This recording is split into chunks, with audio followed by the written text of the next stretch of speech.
Justin recently requested me on Patreon to review the Roger Corman classic, The Little Shop of Horrors. So now, continuing on that theme, he's requested me to look at another Corman film, A Bucket of Blood. Also written by Charles B. Griffith, this film shares a lot of similarities with Little Shop of Horrors, as it involves a meek employee who ends up murdering a bunch of people and attains fame because of it. However, while that movie involved a Venus flytrap, the lead character in A Bucket of Blood turns his victims into statues, which attracts interest from beatnik art aficionados. Like Little Shop, this mixes a horror plot with dark comedy as it satirizes the art world of the time. Corman and Griffith poke some light fun at the beatniks as they become fascinated with these statues.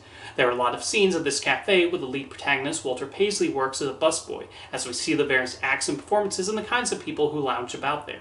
The most interesting aspect of the movie comes from Walter, played by Corman regular Dick Miller. Miller gives a very good performance depicting his development as he starts off sympathetic and just wants to create art that will get noticed by the cafe's regular clientele. He does start off upset when he accidentally murders a cat, although the reasoning for why he kills that cat is so absurd but fitting in the dark comic tone of the film. However, as the body count piles up, it becomes less and less funny. Miller depicts the subtle change in Walter as he goes from sorry about the people he has killed to actually enjoying it and getting excited about the statues he's made out of their corpses. Miller digs into the dark nature of his character, and the film manages to explore its theme on the price of fame. It's basically about someone who just wants to be accepted and part of a club, and the desperation that comes from trying to attain that. I think that's a theme that will always be relevant as people look to be a part of something, but might lose their morals in the process. Walter gets sucked into these murder plots to the point where he becomes consumed by this desire to make more statues and gain more recognition for his work.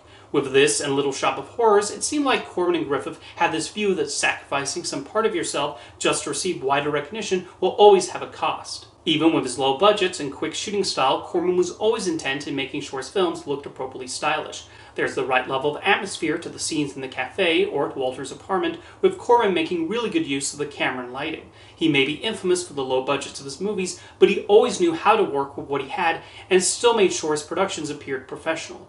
Even when it came to things like reusing sets, he still tried to make the recycling not too obvious. Little Shop used leftover sets from A Bucket of Blood, but the two movies still look visually distinct. Charles Griffith also had the ability to create multiple characters that stand out, not just the lead role. Julian Burden plays the lead beatnik, with him becoming a clever satire of the stereotypical art connoisseur. Then there's Walter's boss, Leonard, who fills a similar role to Mr. Mushnick in Little Shop, as he has to decide between his morality and desire to make money off these statues. It's quite a multi-layered character, with Anthony Carbone having to play multiple emotions as he's shocked at what Walter has done but still sees profit in it. Although I also cannot help but notice Carbone's resemblance to Robert Downey Jr.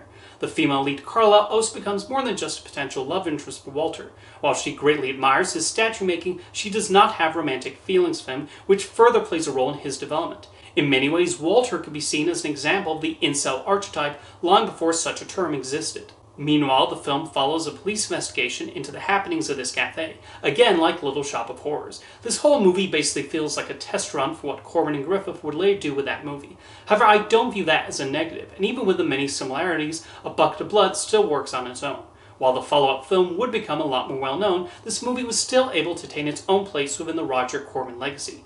Dick Miller would later play a number of characters also named Walter Paisley, particularly in films directed by Joe Dante. And in Gremlins 2, there's a scene where Miller's character, Mr. Futterman, turns a gremlin into a statue, which feels like a deliberate nod to Bucket of Blood. There would additionally be a made-for-television remake in 1995, which was directed by Michael McDonald, who appeared in a lot of Corman productions early in his career before eventually joining the cast of Mad TV. This version starred Anthony Michael Hall as Walter and even featured a small appearance from a pre-SNL Will Ferrell. I've not seen the remake, but I would be curious to give it a look one day. As for the original Bucket of Blood, I think this is another sly and clever horror comedy from Roger Corman, particularly anchored by a great multifaceted performance from Dick Miller. If you've seen the movie, let me know your thoughts in the comments, and thank you for the request, Justin.